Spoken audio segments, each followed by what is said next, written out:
Bienvenidos a la clase en modalidad distancia correspondiente a la primera parte del módulo 10 que trata de la programación en lenguaje ensamblador. Bueno, finalmente llegamos a la parte en la materia en la que nos vamos a adentrar a ver qué es esto de programar en lenguaje ensamblador.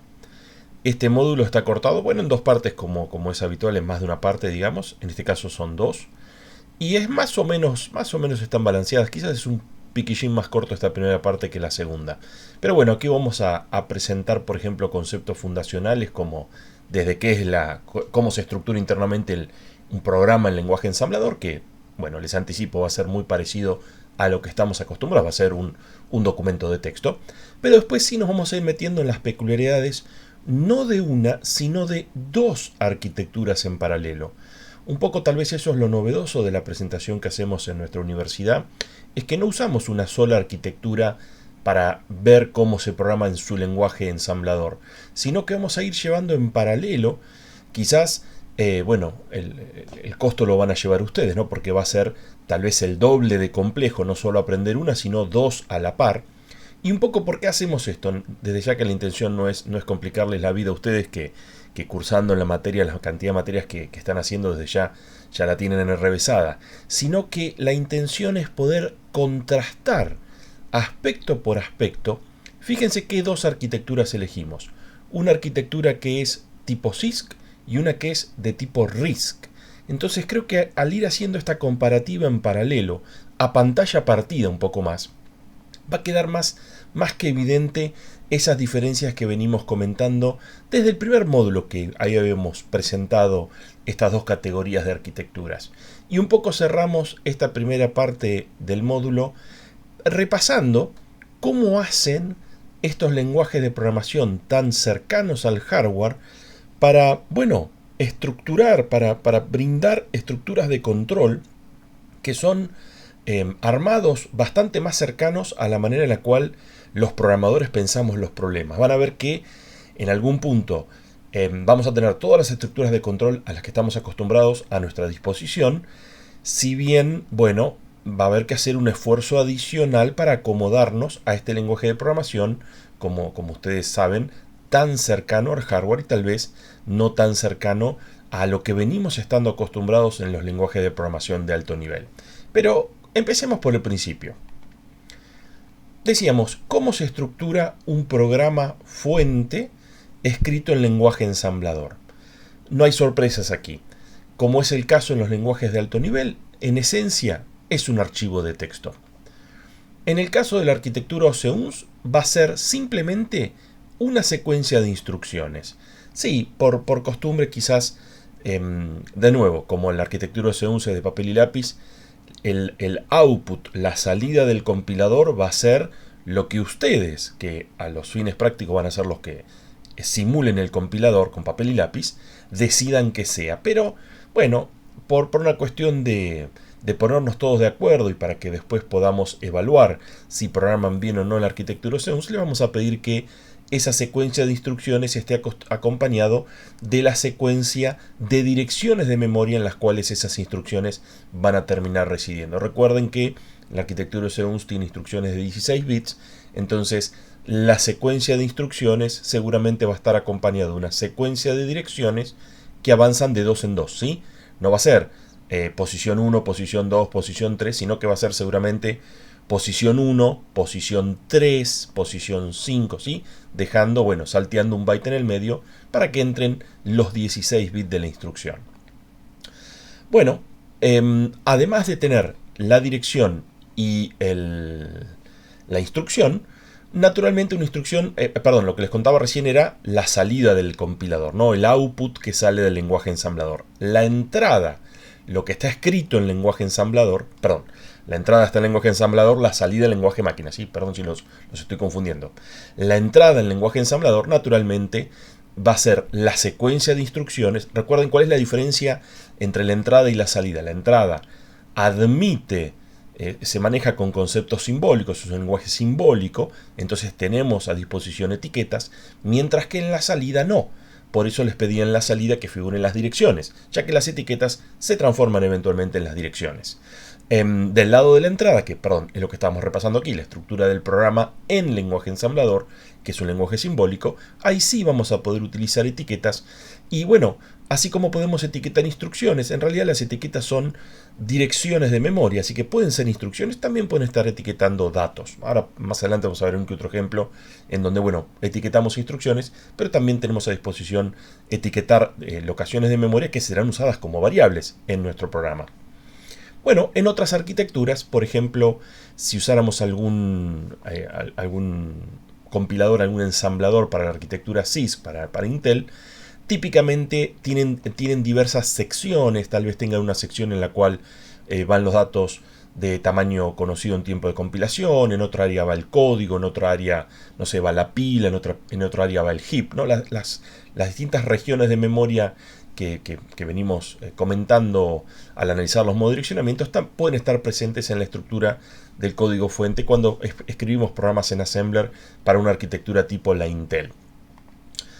Acá tenemos un ejemplo del uso de las etiquetas. Puntualmente en este caso estamos etiquetando una instrucción.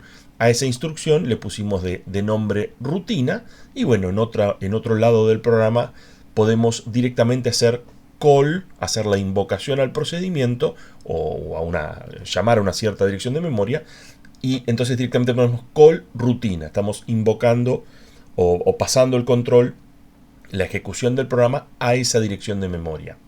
Entonces, como dice ahí arriba en Assembler, las etiquetas son esencialmente direcciones de memoria. Como les contaba recién, podemos tener etiquetas también a datos, que van a ser nuestras variables. ¿Y qué pasa? Este uso de las etiquetas, que las etiquetas sean direcciones de memoria, no es nada nuevo. Es exactamente lo que hacemos en los lenguajes de alto nivel. Cuando en un lenguaje de alto nivel estamos de repente en C, ya otro lenguaje de los que vemos en la materia, invocamos una rutina, ponemos el nombre de la rutina, ¿no? Para llamar a un procedimiento, una función. ¿Y el nombre qué es? También es una etiqueta. Y haber puesto el nombre, haber invocado esa rutina, ¿cuál es el efecto que tiene? Bueno, trasladar el control al código, a la definición de esa rutina. Acá en Assembler es lo mismo, si quieren con instrucciones un poquitito más rebuscadas, con nombres más raros. Ahí el otro día charlamos porque esa la de HALT, es HLT, bueno, es década del 70, donde se pensaba que quitarle vocales a las palabras ayudaba. En realidad no ayudó nada, nos complicó la vida. Después cuando repasen, es increíble cuando se crea las instrucciones máquina de las arquitecturas RISC, que fue muy posterior a la década del 70, se conservó esa nomenclatura oscura. De hecho, las instrucciones que usamos en OS son inclusive un poquito más, aunque no me crean, un poquito más claras que las que se utilizan, por ejemplo, en la arquitectura MIPS. Pero bueno, eso creo que es porque es gente muy rara a la que le gusta programar el lenguaje ensamblador y como que se sentían contentos de hablar como una jerga rara. No sé, como los fanáticos del Señor de los Anillos que se tatúan frases en Sindarin ahí en el brazo, ¿no? En el lenguaje de los elfos. Entonces, tan chocho de la vida que es un tatuaje que solamente ellos entienden. En fin, o bueno, fanáticos de Star Trek que se tatúan algo, no sé, escrito en el idioma de los Klingons, cosas raras. Bueno, la gente de computación somos en general raros, así que los entiendo. Yo no lo hubiera hecho, yo hubiera puesto nombres de esas instrucciones un poco más descriptivos. Como ustedes saben, les pedimos hoy en día, ¿no? El nombre de los procedimientos o el nombre de los métodos, de las clases, tienen que ser lo más autodescriptivos posibles. Pero bueno, allí se apartaron de ese estándar, vaya uno a saber por qué razón. Les contaba recién, pueden apuntar generalmente una locación que contiene código, pero también se puede etiquetar una locación de memoria que va a estar conteniendo un dato, por ejemplo, una variable. Después en algún que otro programa, en algún ejemplo que veamos, vamos a estar etiquetando también esas locaciones de memoria que van a ser las variables de nuestros programas. Bueno, tenemos que comentar brevemente las características de los dos procesadores de los cuales vamos a estar en capacidad de escribir programas en lenguaje ensamblador. Por un lado tenemos la arquitectura OS/11 que venimos de presentarla en sociedad sobre el final del módulo anterior.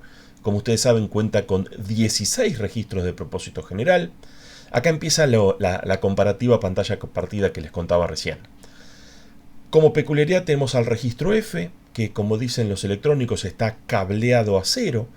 En otras palabras, no importa qué valor le asignemos como resultado de una operación, por ejemplo, no importa, ese registro, aunque le pongamos un 5, va a terminar teniendo un 0. Aunque le pongamos un 22, va a terminar teniendo un 0. Aunque le pongamos un 0, bueno, va a terminar teniendo un 0. Y como peculiaridad, no tiene un registro que vaya a tener un uso específico, por ejemplo, para apuntar al tope de la pila del programa. Dicho esto, así como tenemos 16 registros, bueno, 15 si no consideramos el registro F, bien podemos abocar alguno de esos 15 registros que tenemos de propósito general. ¿Para qué cosa? Para simular el manejo de una pila. De hecho, en el práctico de la arquitectura OCE-UNS, algún ejercicio les pide que hagan eso para poder implementar puntualmente un procedimiento recursivo. Sí, aunque suene difícil creerlo, van a estar en condiciones de hacer un programa en Assembler para la OCE-UNS recursivo, incluso siendo el caso que la arquitectura OCE-UNS no cuenta desde el vamos con una pila del programa implementada a nivel del hardware. En ese caso, ustedes saben, lo que no nos brinda el hardware lo estaremos simulando nosotros desde el software, desde nuestro programa. Bueno, entre los registros internos, el procesador de la arquitectura OCE-UNS está teniendo los tradicionales Instruction Register, que ustedes saben, ese registro contiene en todo momento la instrucción que está siendo ejecutada en ese momento, y también contamos con el registro Program Counter, que como ustedes saben, en todo momento contiene no la instrucción, sino la dirección de la próxima instrucción que hay que ejecutar. La interacción entre estos dos registros la habíamos visto, son, digamos, dos actores protagónicos de lo que sería el ciclo básico de ejecución del CPU. Después puede ser que alguna cierta instrucción involucre alguno de esos otros 16 registros, pero el Instruction Register y el Program Counter, que no son los de propósito general, sino son los registros internos del procesador, están siempre involucrados en la ejecución de todas las instrucciones. Bueno, también habíamos comentado que los registros internos en general no son accesibles de manera explícita, de manera directa, si bien obviamente, por ejemplo, si ejecutamos la invocación a un procedimiento, estamos cambiando el valor del program counter. Si estamos ejecutando una instrucción de suma y después una instrucción de resta, obviamente estamos modificando el instruction register. Pero como dice allí, o como alguna vez habíamos comentado, se los afecta de los registros internos de manera indirecta. O sea, no es de manera directa, sino de manera indirecta, producto de la ejecución del programa. Si contrastamos lo que sucede en la arquitectura OCE-UNS con lo que sucede en la arquitectura, bueno, elegimos la i386, que no es exactamente la última que está a disposición de Intel, sino es la de 32 bits. Digamos, la que normalmente cuando uno dice, tengo una arquitectura Intel, hoy en día suelen ser de 64 bits, pero para este ejemplo sirve lo mismo. A final de cuentas, la OCE-UNS es una arquitectura cuyo tamaño de palabra procesador es 8 bits, así que en definitiva la comparativa es válida. Tenemos una de 8 bits RISC, una de 32 bits CISC. En esta arquitectura, que bueno, es bastante más poderosa, no tiene un tamaño de palabra procesador mayor, 4 veces mayor, apenas tiene 8 registros de propósito general a disposición del programador. Raro, ¿no? Veníamos de tener 16 en la OCE-UNS. Pero bueno, esto es muy frecuente. De hecho, en la evolución histórica de los procesadores o de las arquitecturas CISC, se había arrancado, si ustedes se acuerdan, con las arquitecturas que tenían con la pila que directamente no tenía registros, y después con las arquitecturas con un acumulador único, que es lo mismo que decir que había un solo registro, el famoso registro acumulador. Aquí tenemos dos registros con nombres raros, creo que un poquito les había comentado por qué le quedó estos nombres tan extraños. Si lo miran, en realidad, si alguien les cuenta cómo se armaron los nombres, tal vez no es tan complicado verlo. Acá tenemos el registro tope de pila y el registro puntero al marco, que, stack, la P es de puntero, y luego la S es de stack, significa pila, y la B es base o frame, es marco. Y la E que tiene al principio es para diferenciar, como esta arquitectura es de 32 bits, es para diferenciarla de la arquitectura de 16 bits que había antes de la 386, ¿no? Para lo que era la arquitectura por ahí del 8086, ese primer procesador tan famoso de Intel. Así como tenemos estos dos que son de propósito específico, Suelen tener un rol específico, pero nada quita que vos luego ahí pongas en el puntero al marco lo que se te ocurra, o tal vez querés no usar la pila o romper la pila, lo cual es bastante complicado, pero bueno, podés poner en el ESP algún valor si el modo de direccionamiento así te lo permite. En general no habría necesidad de hacer eso, ya que tenemos otros 6 registros que sí son de propósito general. De nuevo, los nombres parecen raros. Si uno, la verdad que como que sobran letras, ¿no? ¿Por qué tienen 3 letras? Bueno, de nuevo, si se fijan, todos arrancan con la E. Esa E significa extendido o extended, que da la idea que en lugar de ser de 16 bits es de 32 bits.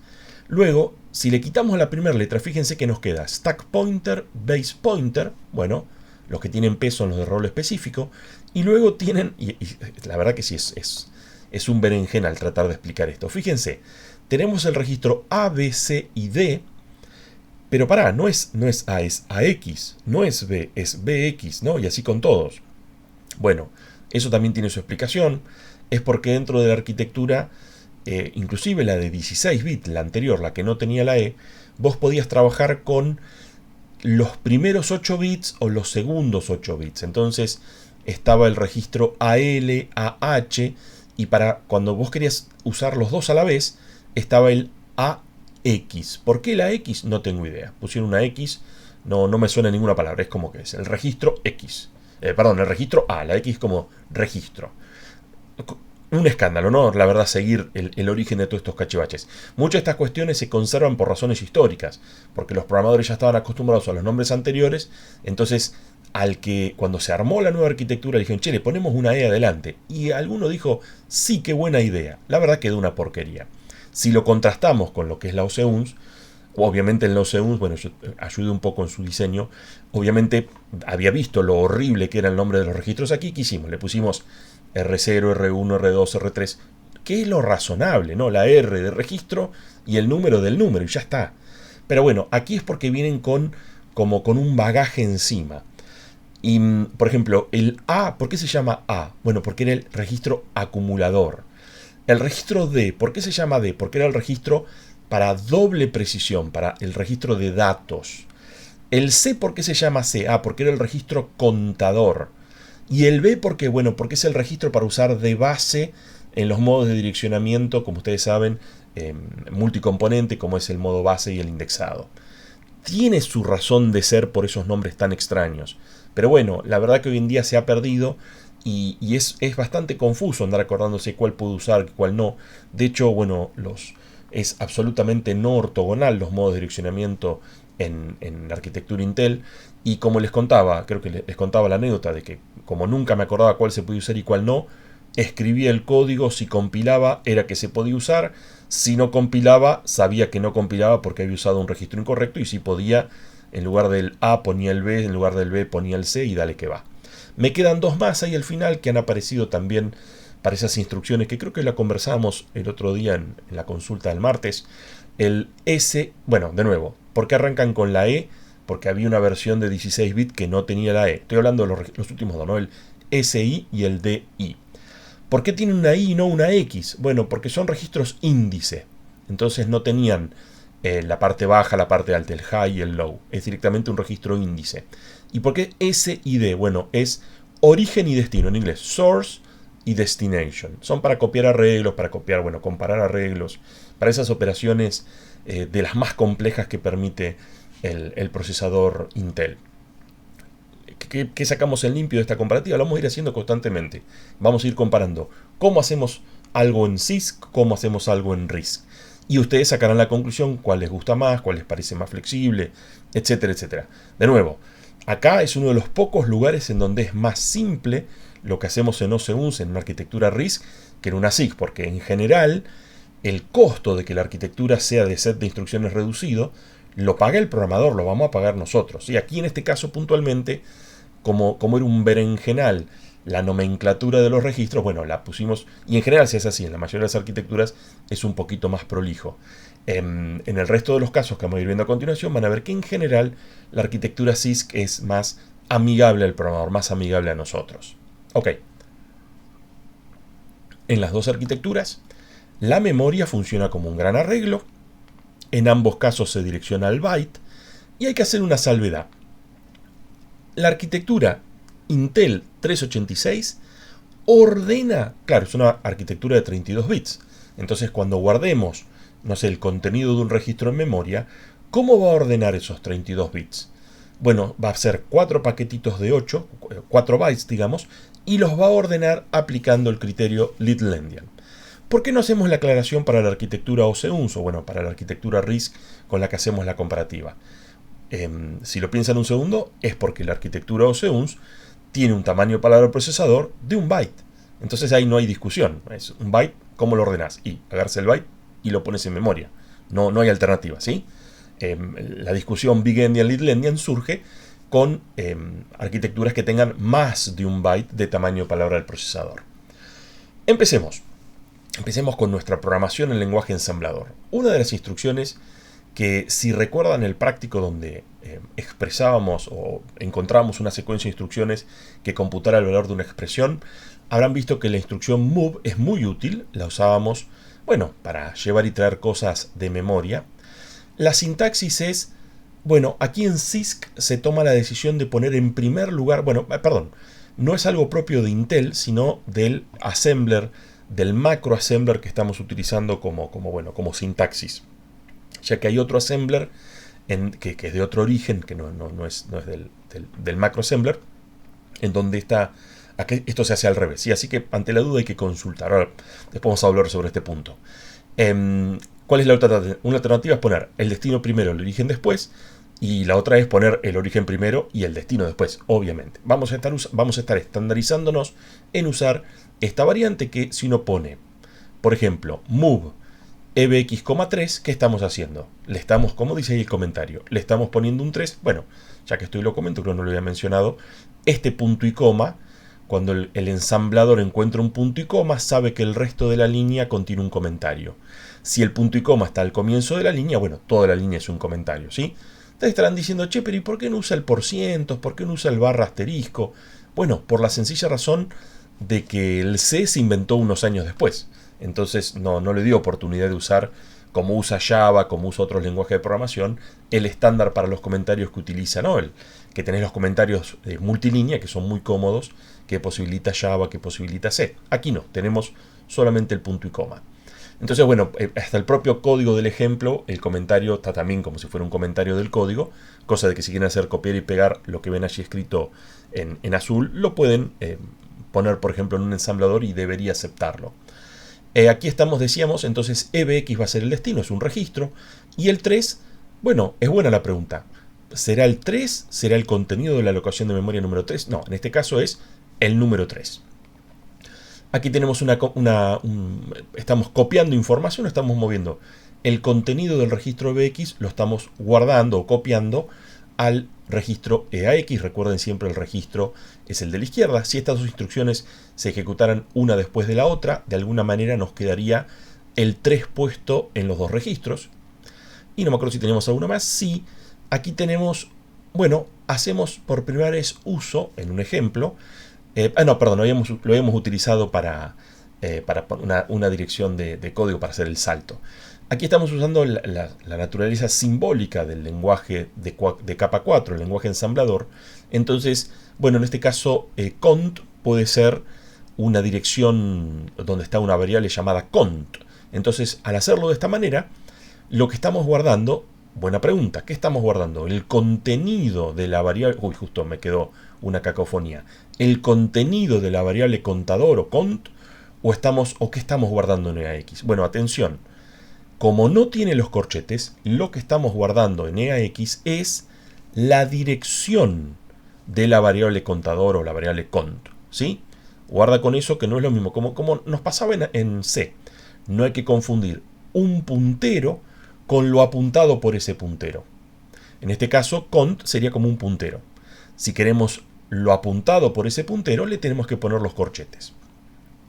Hay algunas restricciones que tenemos que respetar en esta arquitectura. Primero, el destino no puede ser una constante. Ese primer ejemplo, move ebx,3, si dijera move 3, ebx, no tiene sentido, ¿no? Poner adentro del 3 el contenido de bx. Algún lenguaje de programación lo dejaba hacer. Había un lenguaje de programación llamado Smalltalk, que era uno de los primeros orientados a objetos, en donde el 3, el número 3, también era un objeto. Era un lenguaje de programación raro, todo era objetos. Java después aprendió de los errores de Smalltalk y no lo hace más. Y vos podías al 3 ponerle un 5. Y de ahí en adelante en tu programa, cuando vos decías imprimime un 3, aparecía un 5 por pantalla. Imagínense, lo podías hacer accidentalmente eso, y de ahí en más se prendía todo fuego. Pues decías, era el 3 igual a 3, y 3 igual a 2 más 1, y te decía que no. O sea, uno metía la pata y mucho con ese lenguaje de programación. En este caso, nada de esas pavadas están. Estamos en un lenguaje de muy bajo nivel. Y si quieren, Smalltalk estaría en el otro extremo, sería del más alto nivel posible, porque hasta el 3 puede dejar de ser un 3. Entonces aquí el destino no puede ser una constante, no puede ser el número 3. Si hay una referencia a memoria, uno de los dos son referencias a memoria, digamos, aquí en los ejemplos no hay referencias a memoria. Para que haya una referencia a memoria necesitamos los corchetitos, como vamos a ver a continuación. Si hubiera una referencia a memoria, puede haber a lo sumo una. Recuerden que esta arquitectura, la arquitectura Intel, decíamos es un address más registro. O sea, vos podés tener a lo sumo una dirección. Y no me acuerdo si había sí, claro. Origen y destino necesariamente tienen que ser compatibles. Esto tiene que ver con lo que les contaba recién de que la arquitectura Intel te deja trabajar con el registro de 32 bits, por ejemplo, EAX. Te deja trabajar con los primeros 16 bits, AX. Con los primeros 8 bits, AL. Digamos, te deja hacer cosas raras. Entonces lo que está diciendo esta última restricción es que uno no podría hacer, o va a dar error, si vos haces, por ejemplo, move EAX, BX. El BX sin la E. ¿Por qué?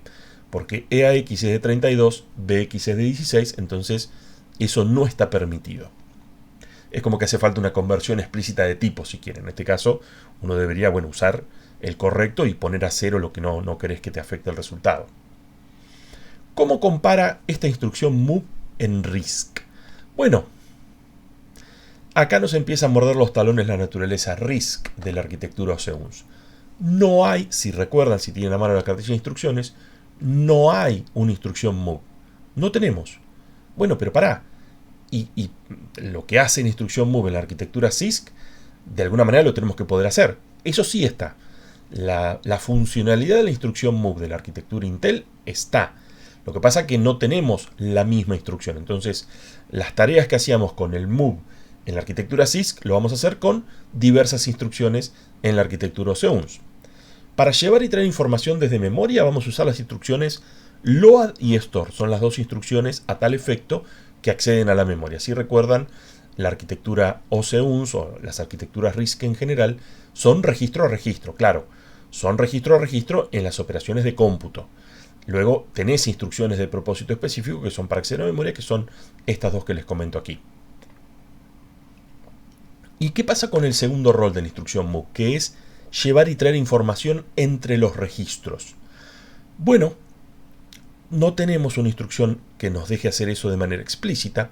Lo que pasa que como está pensado para que esto funcione en el contexto de una línea de ensamblaje, en un pipeline, la verdad que no serviría de nada tener una instrucción muy veloz para mover información. Entonces, lo que hacemos, si se acuerdan algún ejemplo sobre el final del módulo anterior lo vimos, para mover información de un registro a otro, lo que vamos a usar es directamente cualquier operación aritmética que genere el resultado deseado. Un truco es, que para eso está, hacer uso del registro F como segundo operando. Recuerden que las operaciones en la arquitectura RISC suelen tener 2 de entrada y 1 de salida. Si vos realmente querés mover el registro 1 al registro 2, lo que habría que hacer es tomar el registro 1, hacer alguna operación de forma tal que el resultado sea el valor del registro 1 y ese resultado guardarlo en el registro 2. Entonces, una forma de hacerlo sería, ¿por qué no? Add R2, recuerden que va primero el destino, coma R1, que era el que querías tomar de origen, coma RF. Entonces, justo lo que dice ahí entre paréntesis, justo usamos al registro RF que tiene un 0, y el 0 es justamente el neutro de la operación en cuestión, que en este caso fue una suma. Guarda si lo hacemos, no sé, con una operación de multiplicación. Ahí no. En la operación de multiplicación, el neutro sería el 1. ¿Sí? Multiplicar algo por 0 da 0, no da el otro argumento. Igual no hay problema porque no tenemos la operación de multiplicación en la arquitectura RISC, así que no hay drama con eso. Bueno, con respecto al acceso a la memoria, ¿cómo se hace para acceder a la memoria en la arquitectura de Intel? Les adelantaba recién que los corchetes, así como en su momento algunas arquitecturas usaban paréntesis, aquí vamos a usar corchetes para denotar un nivel de indirección. De hecho, si hacemos esta instrucción, estamos poniendo un 5 NAX. Ahora, si le ponemos corchetes, puede ser a un número o a un registro, lo que estamos haciendo es ir a la alocación de memoria 5. ¿Por qué la 5? Bueno, porque asumimos que acabamos de ejecutar la instrucción anterior, que le ponía un 5 EAX. Entonces, fuimos a la alocación de memoria 5, agarramos su contenido y su contenido, es más, atención, recuerden que aquí tenemos que tener concordancia entre origen y destino. Si se fijan el destino SX tiene 32 bits, como los registros de la arquitectura Intel. Entonces, a decir verdad, vamos a estar agarrando el contenido de la alocación 5, 6, 7 y 8, o sea, 32 bits a partir de la alocación 5, asumido que están almacenados usando Little Endian, como decíamos recién, tomamos esos 32 bits y ahí se los asignamos al registro SX. Y teníamos algún ejemplo más, claro, es lo mismo. Hacer directamente corchete 5 corchete es lo mismo que hacer poner el 5 en EAX y hacer los corchetes con el EAX. Lo que no vamos a poder hacer es tener origen y destino accediendo a memoria. ¿Sí? Recuerden, al sumo tiene que haber un único acceso a memoria. Claro, de hecho, el acceso a memoria, acá estarán pensando, uy, pero pude poner un registro y también pude poner una constante entre los corchetes. ¿Cuántas cosas podré poner entre los corchetes? Y acá es donde la arquitectura Intel muestra se pone la remera de CISC a full. Entre los corchetes, no solo puedo poner, fíjense aquí, a ver si tengo un ratón a mano, no solo puedo poner o un registro o un número, sino que puedo poner un registro, una base, otro registro índice, o sea, puedo tener base indexado. Es más, al índice, porque si se trata de un arreglo de enteros de 32 bits, yo a este índice, para ir al tercer elemento, tengo que multiplicarlo por 4. Entonces yo al índice hasta lo puedo multiplicar por una escala. Al resultado de este producto le sumo la base, y al resultado de la escala por el índice más la base le puedo sumar un desplazamiento, que el desplazamiento puede ser positivo o negativo, como ustedes saben. Así que es increíble que todo eso, todo este choclazo de acá, puede figurar acá dentro en el contexto de una instrucción move. O sea, esto es el modo de direccionamiento que nos permite hacer la arquitectura CISC. Bueno, imagínense, bueno, ya lo van a ver en Arqui, lo que debe ser gestionar la línea de ensamblaje donde alguna instrucción, y de hecho sabemos que la arquitectura, bueno, ya la Intel tenía pipeline y las posteriores a Intel obviamente también, y cada vez pipelines muchos más avanzados. Lo que debe ser el pobre ingeniero, el electrónico que se tuvo que poner a diseñar el control de esa línea de ensamblaje para una arquitectura CISC. Una locura. Nada de esto vamos a tener a disposición en la arquitectura RISC. De hecho, el acceso a memoria en la arquitectura OCUNS es, por lo general, como dice allí, hay muy pocas instrucciones que te dejan referir una dirección completa de memoria. Concretamente, en la OCUNS tenemos una sola instrucción. De las 16 instrucciones, hay una sola instrucción. Recuerden, la OCUNS tenía como particularidad que las instrucciones eran de tamaño fijo de 16 bits. Una instrucción completa, como la arquitectura tiene 256 locaciones de memoria, una dirección completa tiene 8 bits. Entonces, no es tan simple tener instrucciones que te dejen poner adentro direcciones completas de memoria. Bueno, una sola, en este caso la LDA, te deja codificar el opcode y bueno, el registro, el otro argumento que tiene, y también la dirección completa. Es verdad que la intención de un LDA es como una instrucción preparatoria. Si se acuerdan cuando hacíamos el práctico de las arquitecturas de N direcciones, la instrucción LDA es como preparatoria a un load o preparatoria a un store. Pero nada nos restringe de que usemos LDA Por ejemplo, para cargar un valor arbitrario en un cierto registro. Fíjense ese caso. Ahí le estamos poniendo, bueno, asumí que el 80 es en hexa, o sea, un 128. Le estamos poniendo un 128 al registro R5. ¿Sí? Es algo... Desde ya que lo que estamos haciendo es cargar la etiqueta 128 en el registro R5, pero... y si después uno hace un load de un store, ok, usamos esa dirección de memoria. Pero si a continuación yo hago una suma o otra cosa, en esencia le pusimos un 128 al registro 5. ¿Sí? Más allá de que la instrucción se llame load address. Como no está accediendo a memoria, load address en realidad pone una dirección o pone un número, una secuencia de unos y ceros en un cierto registro. Ahí está esta es la naturaleza RISC de la arquitectura OSEUS. Uno tiene que ponerse creativo a ver cómo con lo que hay puedo ir haciendo lo que yo necesito. Porque no siempre lo que yo necesito va a estar a disposición. Aquí está uno de los ejemplos. Pasemos a ver por caso las operaciones. ¿Sí? Aquí es donde tal vez, de nuevo, más notemos que en una arquitectura CISC hay como muchas más operaciones aritméticas que una arquitectura RISC. Repasemos a ver si es el caso. Obviamente tenemos a disposición la operación de suma. Como ustedes creo que lo habíamos visto, esto va a tener el destino, es origen y destino a la vez. O sea, la operación de suma tiene dos de entrada, pero uno de los de entrada también se transforma en el de salida. Por esa razón ahí tiene que figurar un registro. No podemos poner una dirección de memoria en ese lugar. Sí podemos poner una dirección de memoria como segundo operando. Lo mismo para la operación de resta, lo mismo para la operación de incremento. ¿Qué hace la operación de incremento? Bueno, toma lo que esté en ese valor, en ese registro, y le suma 1 y lo vuelve a guardar en ese registro. Lo mismo con la operación de decremento. Pero también tenemos a disposición, por ejemplo, operaciones como en este caso es el 1 complemento. También tenemos el 2 complemento. O sea, toma ese registro, lo considera como si fuera un número en 1 complemento, 2 complemento, dependiendo cuál de los dos usamos. Lo complementa y lo vuelve a guardar en ese registro. Y naturalmente también tenemos las operaciones de multiplicación. ¿Por qué aparece acá abajo la de multiplicación? Bueno, porque traté de que se parezca, o el orden se va a asemejar un poco a las operaciones que están a disposición en la arquitectura RISC. Ustedes ya saben que la de multiplicación en la RISC no va a estar a disposición. Y tenemos entonces dos instrucciones. Tenemos la operación de multiplicación y la operación de multiplicación entera.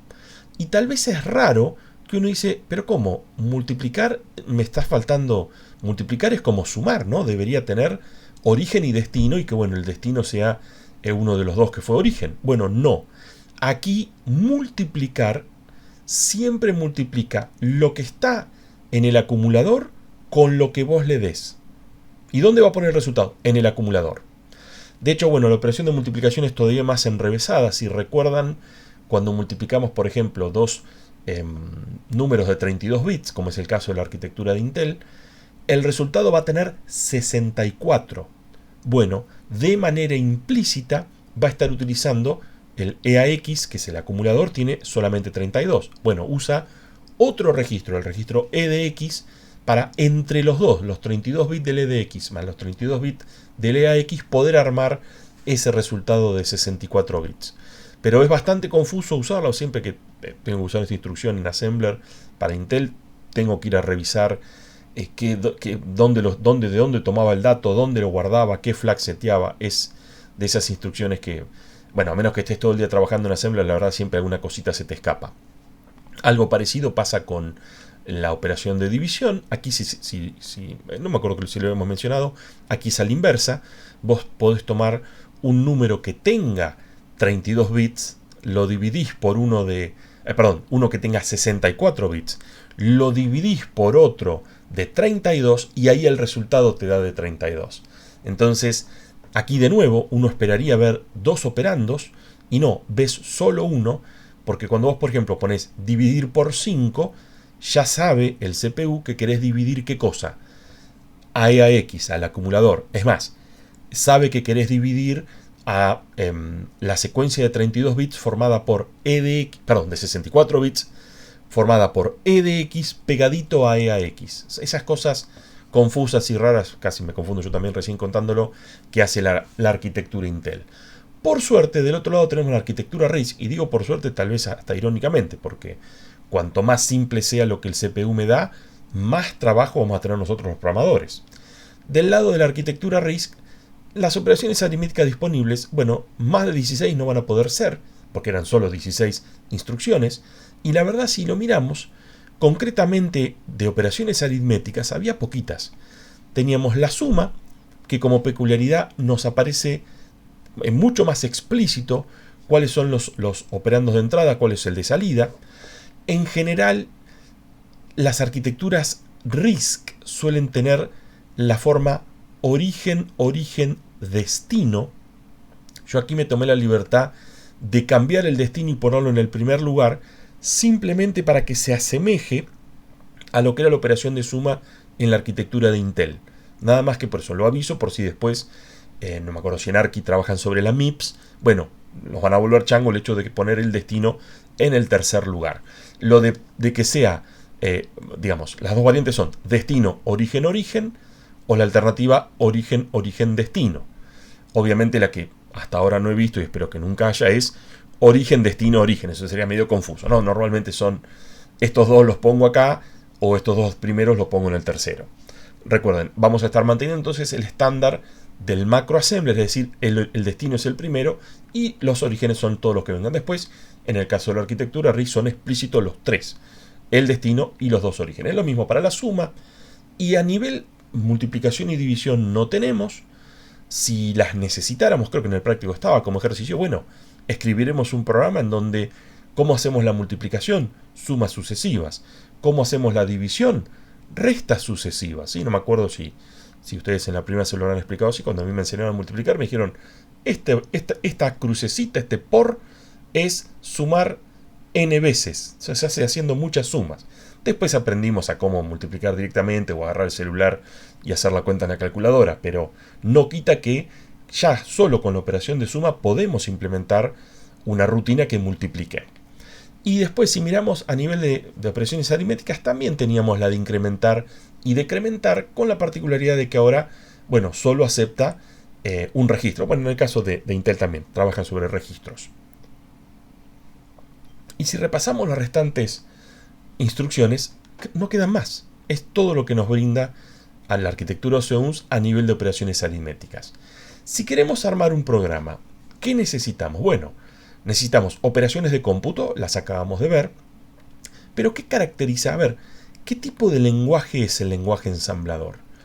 Bueno, hoy en día es una pregunta razonable. Uno a veces nos topamos con lenguaje imperativo, otros que pertenecen al paradigma orientado a objetos, por ejemplo Java, e imperativo, por ejemplo C. También existe el paradigma funcional, cuando hacíamos la evolución histórica de las capas, les comentaba de que, bueno, apareció ese Lisp hace mucho tiempo atrás, que es del paradigma funcional. Hoy en día hay otros más, Haskell, bueno, hay un montón que son del paradigma funcional. Después tenemos también el propio ML. También tenemos el paradigma lógico. Creo que en la licenciatura después van a trabajar sobre Prolog, sobre un lenguaje de programación del paradigma lógico. Pero cuando se inventa el lenguaje ensamblador, toda esta discusión de distintos paradigmas no estaba. Y el único que existía, el único que se pensó, es el paradigma imperativo, que es como el primero que surgió. Más allá de que les contaba, el paradigma funcional también tiene sus años, pero el más popular, el que más se usaba, era el paradigma imperativo. Y entonces, nuestro código assembler es, o si se quiere, pertenece también al paradigma imperativo. ¿Y qué caracteriza un programa escrito en el paradigma imperativo? Esencialmente tres cosas. Vos tenés que poder armar una secuencia de instrucciones. ¿Cómo hacemos una secuencia de instrucciones en assembler? Tan simple como lo hacemos en C. Ponemos una instrucción arriba, una instrucción acá abajo, una instrucción abajo y dale que va. Después tenemos que tener la posibilidad de construir dos cosas más: condicionales y repeticiones. Ok, ¿cómo hacemos eso en un lenguaje de alto nivel?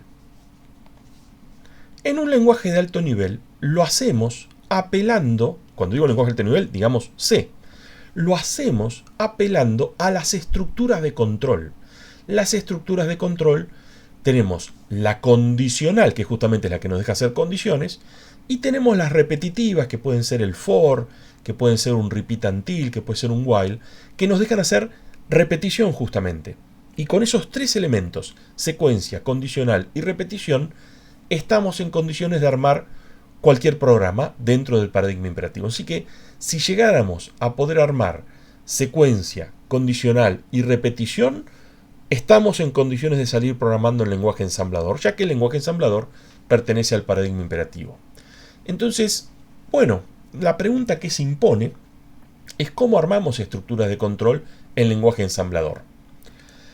Ok, a decir verdad, el lenguaje ensamblador es más elemental, y como se imaginarán, va a ser más elemental la arquitectura CISC y todavía mucho más elemental la arquitectura RISC. Sin embargo, en ambas vamos a poder hacer tanto estructuras condicionales como repetitivas sin ningún inconveniente, tal vez transpirando un poquito más la camiseta nada más.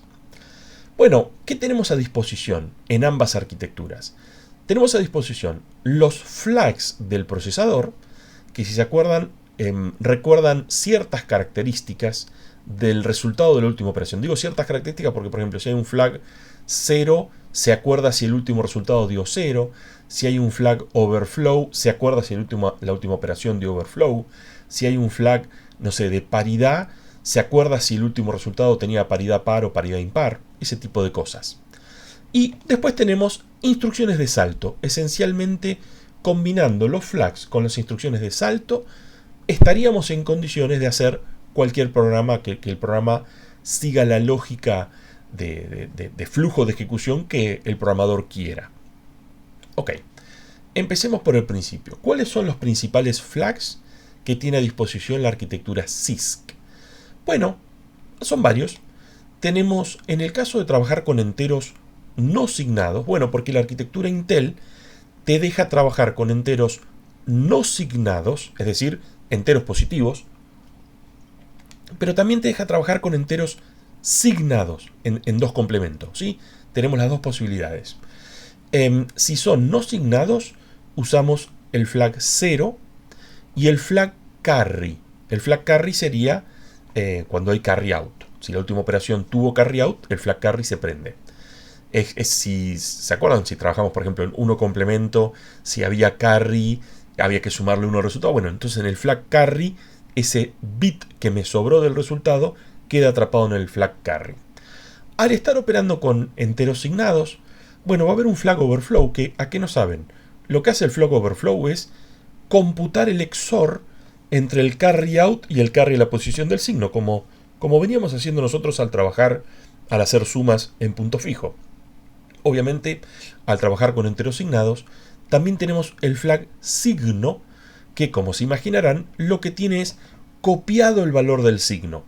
Si dio negativo, el flag signo está prendido, porque el signo está el 1, está escrito, y si es positivo, el flag signo está apagado, porque bueno, el signo es un 0. Podemos tomar decisiones de salto, de alteración del flujo de ejecución del programa, en función del estado de estos flags.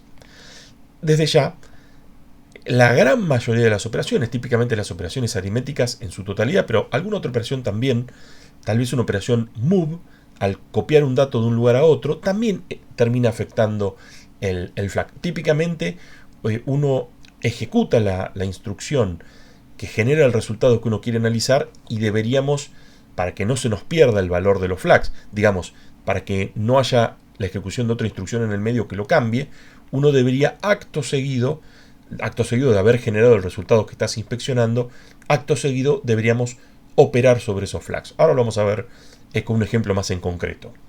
Antes de eso, repasemos brevemente qué tenemos del lado de la OSEUNS, que es una arquitectura RISC.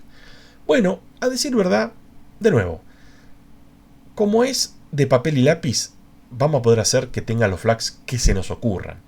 Un poco por tratarse de una arquitectura RISC, vamos a asumir que solamente opera con números signados. ¿Sí? Un poco para como simplificar el set de instrucciones, para preservar ese espíritu RISC de la arquitectura. Pero como les decía, como es de papel y lápiz, podemos imaginarnos que tiene 35 flags, los flags que se les ocurra.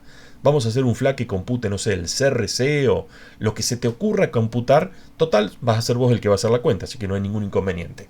También desde ya vamos a tener a disposición el flag 0, bueno, el flag signo, el flag overflow. Esos, los comunes, los normales, están allí a disposición. Ok.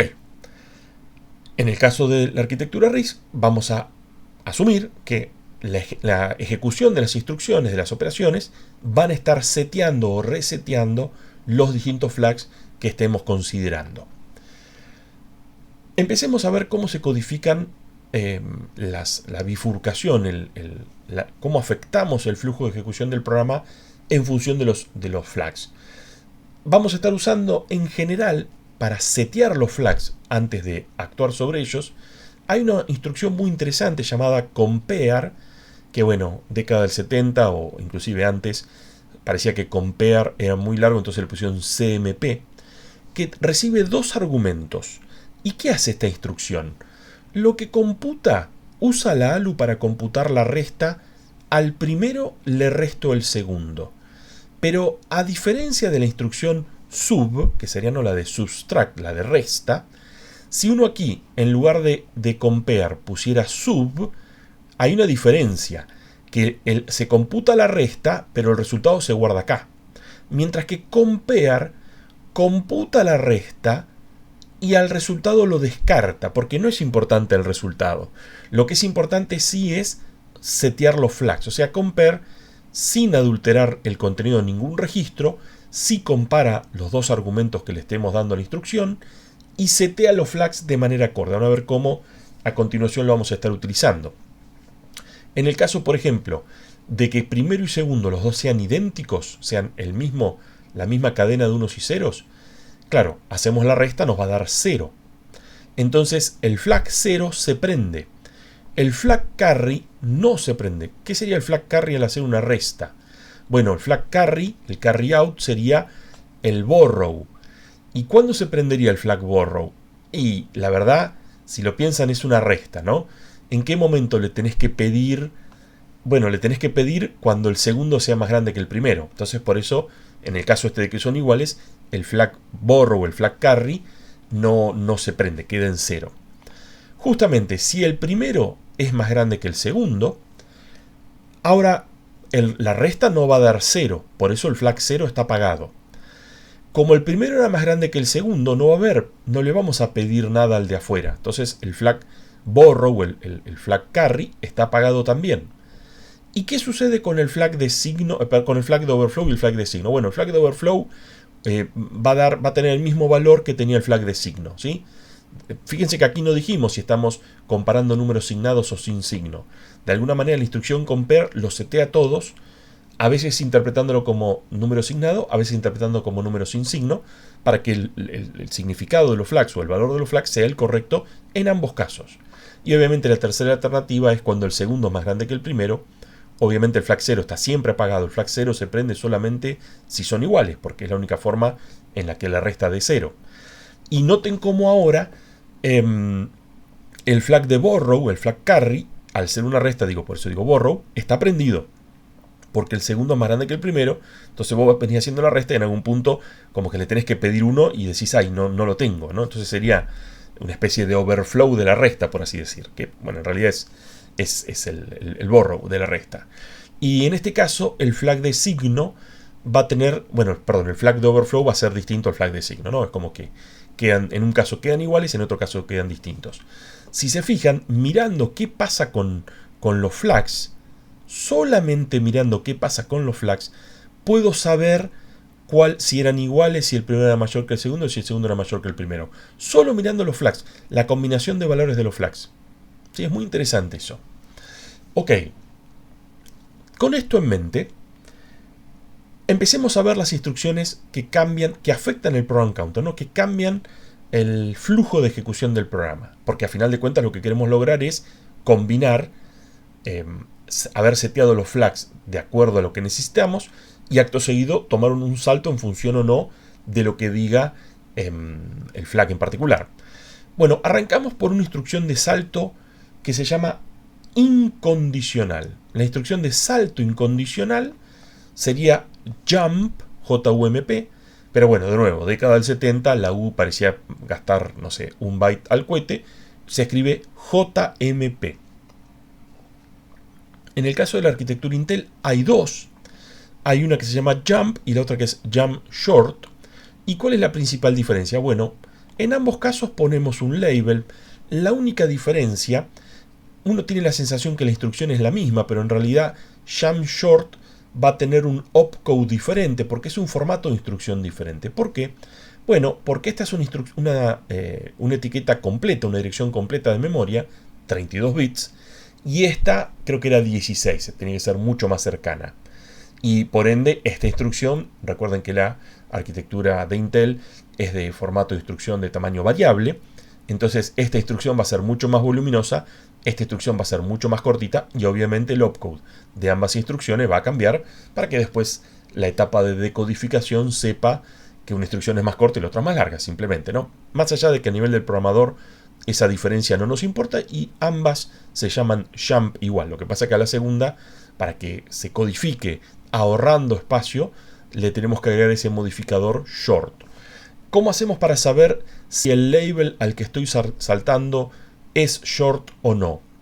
Bueno, si están escribiendo un programa de prueba, le pueden poner short a todo porque para que no sea cercano, tiene que tener más de 64K el código. ¿Saben lo que es escribir 64K de código de assembler? La verdad que olvídense, o sea, típicamente todas pueden ser short. ¿Qué pasa si me olvido ponerle el short? Funciona igual. Funciona igual, lo que pasa va a ser 3-4 bytes más largo el código, no pasa absolutamente nada, no se preocupen. Bueno, estos saltos se llaman incondicionales. ¿Por qué? Porque siempre transfieren el control a la dirección de memoria que le estás pasando como argumento. ¿Y por qué se dice incondicional? Porque no tiene en cuenta el estado de los flags. Por eso no hay condiciones, es incondicional.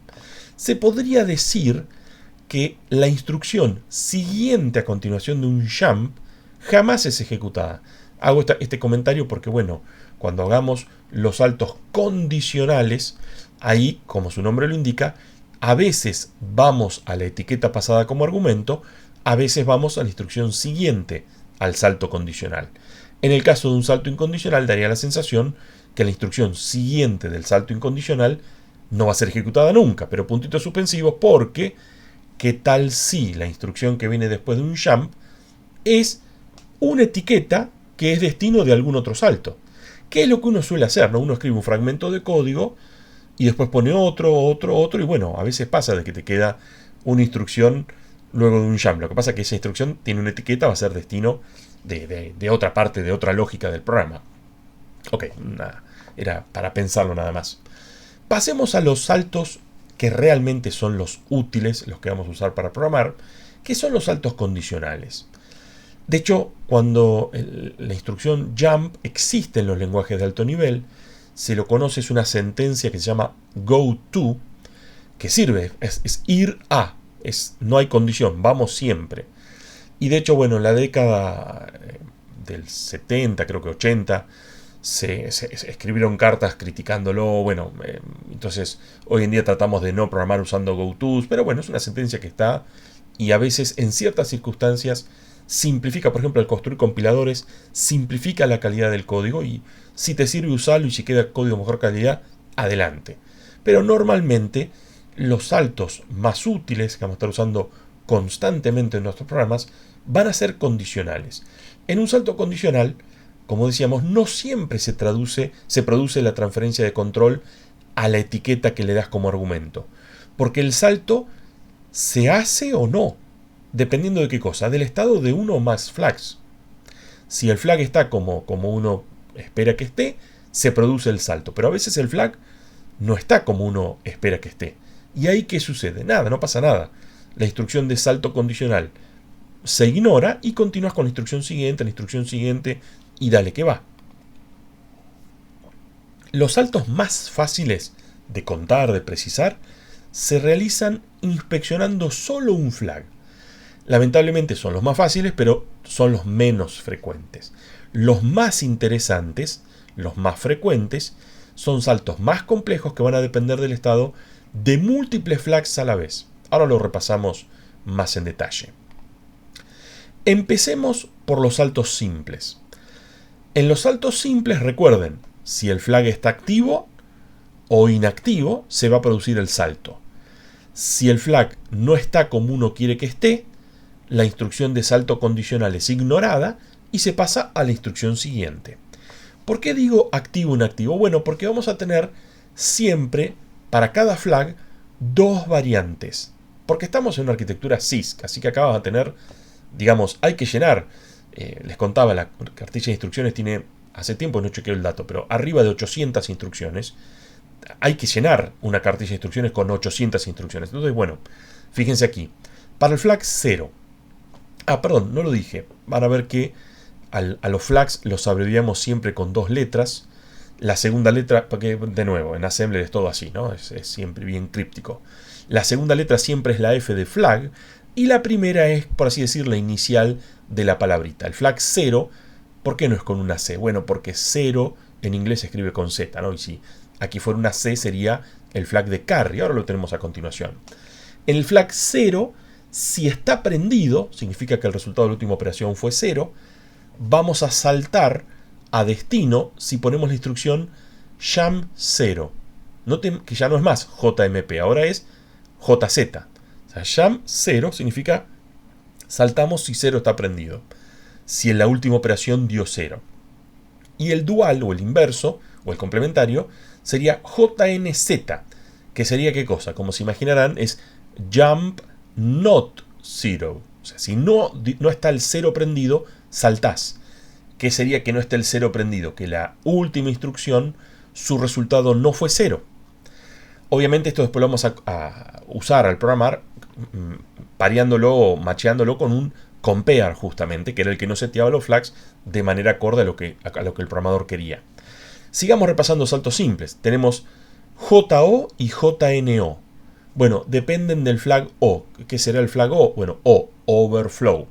Entonces, con esto, ¿se acuerdan cuando trabajábamos en punto fijo que decíamos, bueno, el hardware siempre está chequeando si se produjo o no se produjo overflow? Bueno, en realidad somos nosotros los programadores que tenemos que, si estuviéramos en, no sé, en Java, hacerle un catch al overflow, al desborde. Y aquí, si estamos en Assembler, tenemos que nosotros inspeccionar si se produjo o no se produjo overflow en la última operación. ¿De qué manera? Bueno, con un jump overflow. Hacemos jump overflow y ahí vamos a lo que sería el catch, ¿no? A tratar de recuperarnos de esa situación de error. Y si no hubo overflow, la ejecución sigue normalmente. De la misma manera que tenemos el jump overflow, JO, tenemos el JNO, que salta si no se produjo overflow. Luego tenemos si queremos saltar o no saltar en función del valor del flag signo, es JS, JNS. Si queremos saltar o no saltar en función de cómo está el flag carry, tenemos JC o JNC. Como verán, sabiendo que existe el flag, como que ya nos imaginamos cómo será el mnemónico, la forma fácil de acordarse de la instrucción que salta si el flag está prendido o que salta si el flag no está prendido. Y ya que estamos, una bastante loca que es increíble que esté a disposición, hacemos JP si está prendido el flag de paridad, es decir, si la paridad par, ahí ya no me acuerdo de memoria, creo que era si el valor del flag de paridad hacía paridad par a la totalidad. Entonces si está prendido es que la paridad par no daba y le sumamos un 1, o sea, le agregamos un 1 para recuperar la paridad par, y JNP si no satisface paridad par. Hay unos cuantos flags más en la arquitectura de Intel. Aquí solamente les comento estos 5 porque bueno, era un poco para ilustrar. Donde realmente nos vamos a poner más en profundidad, digamos, no vamos a repasar, como les decía, las 800 instrucciones, obviamente. Donde la cosa se pone bastante más interesante es al trabajar con los saltos que hacen uso de múltiples flags. Estos saltos que hacen uso de múltiples flags lo vamos a categorizar en saltos condicionales para valores signados en esta transparencia y saltos condicionales para valores no signados en la transparencia que sigue. Y como les decía, normalmente, como programadores en lenguaje ensamblador, vamos a estar haciendo un salto condicional acto seguido de haber ejecutado una instrucción compare que nos deje, bueno, verificar la condición que necesitamos verificar. Aquí asumo, simplemente para la explicación, que estábamos queriendo comparar el contenido del registro A con el registro B, o sea, hacemos un compare EBX y acto seguido viene la instrucción, alguna de las instrucciones que vamos a repasar. Por ejemplo, tenemos la instrucción jump equal. ¿Qué hace jump equal? Va a estar saltando a la etiqueta que le pasemos si se verifica que el contenido del registro A y el registro B coinciden. coinciden si los consideramos como valores signados. A decir verdad, van a coincidir si el chorizo de unos y ceros de cada uno de ellos coincide uno con el otro. A decir verdad, va a funcionar para valores signados y no signados también. Bueno, tenemos el dual, que es el jump not equal. Como dice allí, va a saltar a destino si EAX no coincide con EBX, interpretados como valores signados. Y acá es donde la cosa se pone interesante. Vamos a tener, acá es más naturaleza CISC, si bien tampoco son tontos los ingenieros que armaron esta arquitectura. Hay dos instrucciones que hacen lo mismo. Está la instrucción JL y la instrucción JNGE. Si vamos de a poco, bueno, al tratarse de valores signados vamos a usar los términos less y greater, que vendría a ser menor y mayor.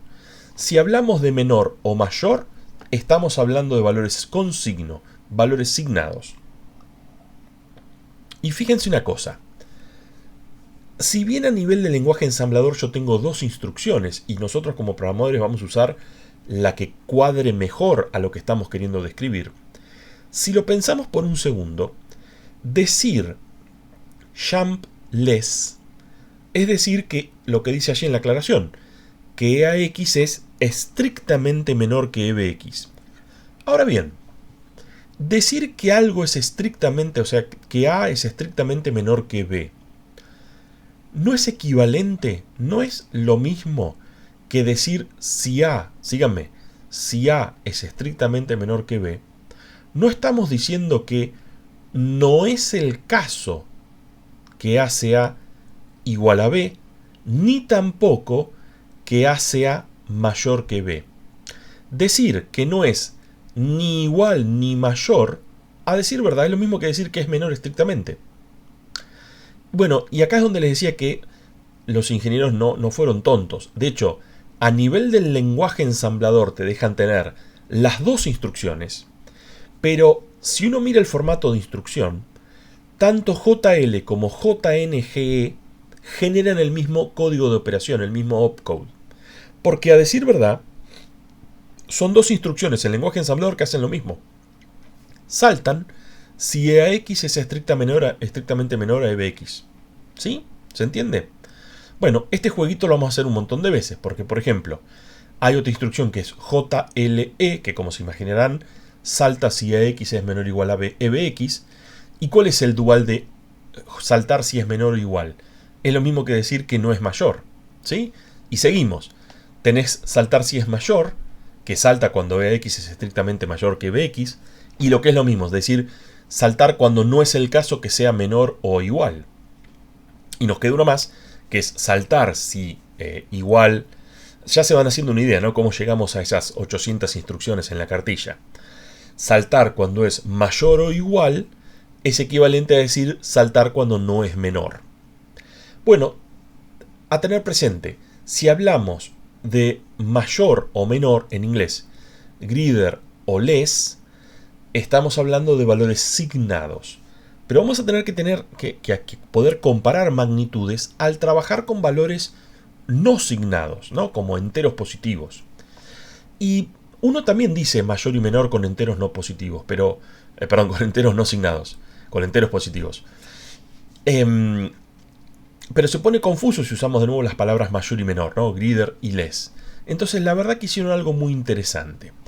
Bueno, para empezar, para sorpresa o no tanto, si hacemos con valores no signados, se usa la misma instrucción. Se usa jump equal, la misma instrucción que se usa para valores signados. Digo, no debería ser sorpresa porque jump equal lo que va a hacer es verificar que los unos y ceros del primero y del segundo coincidan. Entonces, puede ser signado, no signado. Si son lo mismo, son lo mismo. Bueno, a decir verdad, les confieso algo. Jump equal tampoco existe como instrucción. Jump equal internamente se reemplaza por jump 0. Porque realmente, no importa si son signados o no, van a ser iguales cuando el compare EAX-EBX da 0. Va a dar 0 solamente si son iguales. Y bueno, la alternativa, el jump not equal, va a ser cuando el compare no dé 0. Así que a decir verdad, se usa jump 0 en los tres casos, ¿no? Digamos, para hacer saltos inspeccionando el flag 0, pero también para saltar cuando son iguales, ya sean valores signados como valores no signados. Donde la cosa cambia es ahora. Usan otras palabras. Decíamos, mayor y menor van a ser reservadas para los valores con signo. Para los valores sin signos, usa la A y la B. Y es interesante. A es above y B es below. En castellano sería arriba o abajo. Muy interesante. Justo les quedó que abajo no va con A, sino que va con B en inglés. Entonces le quedaron dos letras distintas y se entiende más. Bueno, si uno se acuerda de ese detallecito, se entiende más o menos bien. Y otra vez está el truquito, fíjense. Vamos a decir, jump below salta si AX es estrictamente menor a EBX. Lo que es lo mismo que hacer un jump below es hacer un jump not above or equal. No por arriba o igual. De nuevo, por arriba o por abajo vendría a ser para valores no signados. Mayor y menor lo habíamos reservado para los valores con signo. También tenemos la variante jump below or equal y su dual jump not above, que estamos diciendo siempre lo mismo, porque decir que es menor o igual es lo mismo que decir que no está por arriba. Perdón, ahí se me escapó lo de decir menor, pero bueno, es decir que no está por abajo o es igual, es lo mismo que decir que no está por arriba, ¿no? Trato también de cuidar cómo lo expresamos en castellano también. ¿Qué más tenemos? Bueno, obviamente también está jump above, y su dual jump not below or equal, que salta si se cumple la condición de que EX sea estrictamente mayor a EBX, siendo el caso que ahora EX y EBX son valores sin signo, no signados. Y el último era el JAE, que es jump above or equal, y su primo hermano, que es jump not below, o sea, están los dos contando lo mismo. Aquí también se verifica que las dos instrucciones del lenguaje ensamblador se codifican con la misma instrucción del lenguaje máquina. Ok, esto es lo que respecta a la arquitectura CISC. ¿Y qué pasará con la arquitectura RISC, con la OC-UNS? Bueno, repasemos. Tenemos, por así decir, una especie de salto incondicional en la arquitectura OC-UNS. La sintaxis va a ser jump, pero no vamos a poner una etiqueta, vamos a poner un registro. Ahora les voy a explicar por qué. No es tan complicado porque si yo quisiera tener una etiqueta dentro de un registro, puedo tranquilamente haber ejecutado antes, ustedes saben, LDA, load address, cargo la etiqueta en un cierto registro y después hacemos el jump a ese registro.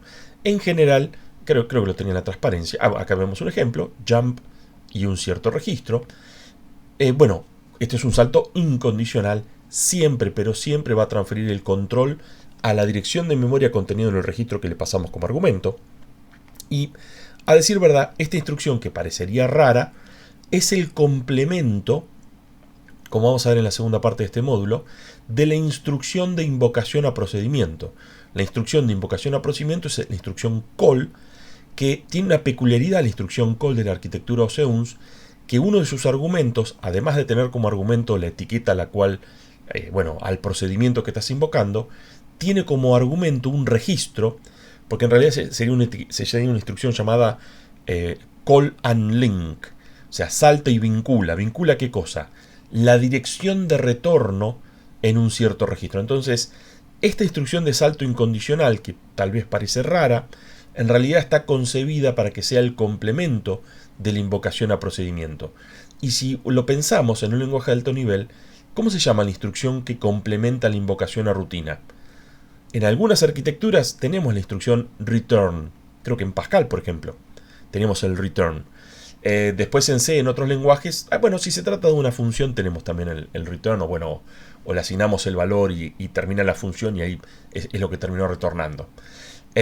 Así que van a ver que puntualmente vamos a estar usando macheada, digamos, con el call para volver a la instrucción siguiente en donde se había producido la invocación al procedimiento, en este caso del lenguaje ensamblador, la rutina del lenguaje ensamblador. Esto con respecto al salto incondicional, pero vamos a los saltos tal vez más demandantes, los saltos condicionales. Ahora, en la arquitectura OC-UNS. Acá evidenciamos, me simplifica la vida a mí para explicarles Assembler, pero recuerden, si el lenguaje es más simple, es más el trabajo que va a tener que hacer el programador. En este caso va a ser más fácil explicar los saltos porque son mucho más simples. Tenemos simplemente JZ le damos un registro y una etiqueta, y JZ, ¿qué va a hacer? Haz jump si el valor del registro es 0. Tan simple como eso. Jump 0. Registro a un cierto destino. Y tenemos otra instrucción de salto condicional que es jump greeter, que de nuevo no lean entre líneas greeter, entonces es no signado. No. Es si el valor del registro es positivo, salta a ese destino. Son las únicas dos instrucciones que tenemos, e increíblemente con estas dos y un poquito de esfuerzo de parte de los programadores, de parte de ustedes, vamos a lograr hacer cosas interesantes. Bueno, al igual que en la arquitectura Intel, el salto se produce si la condición es satisfecha, y si la condición no es satisfecha, la ejecución continúa como si esa instrucción no hubiera estado, ¿no? En la instrucción inmediata siguiente al salto condicional. Estamos en condiciones, finalmente, de, ver cómo armamos una estructura condicional, por ejemplo, en lenguaje ensamblador. Vamos a empezar con la arquitectura Intel, con la variante CISC. Aquí tenemos la instrucción que estoy queriendo codificar. Obviamente elegí un if cortito, muy simple, en donde hacemos cosas distintas. Hay una comparación aquí, hay una asignación en el brazo then, y hay un incremento en el brazo else. ¿Por qué es tan cortito el if? Bueno, la intención era que me entrara en una sola transparencia, y lo logramos. Y a final de cuentas, lo interesante acá es ver cómo se hace el if, no lo que el if hace, ¿sí? Acá lo podemos hacer después todo lo complicado o que nos haga falta. Lo mismo en el else, lo mismo en la condición. La idea es ver cómo se traduce una línea de código, en este caso en lenguaje C, usamos C por ser el lenguaje que estamos también viendo en la materia, a una secuencia de instrucciones en lenguaje ensamblador, en este caso la arquitectura i386. Entonces, noten que, acá le sacamos el jugo a la naturaleza simbólica del assembler. A va a ser ¿qué cosa? Una etiqueta donde está el contenido, el valor de la variable A de nuestro programa de alto nivel. Va a haber una locación llamada A que va a contener ¿qué cosa? Lo mismo que la variable A en el programa de C. Lo que hacemos en esta primera línea es, ¿qué hacemos? Estamos yendo a la locación de memoria cuya etiqueta es A.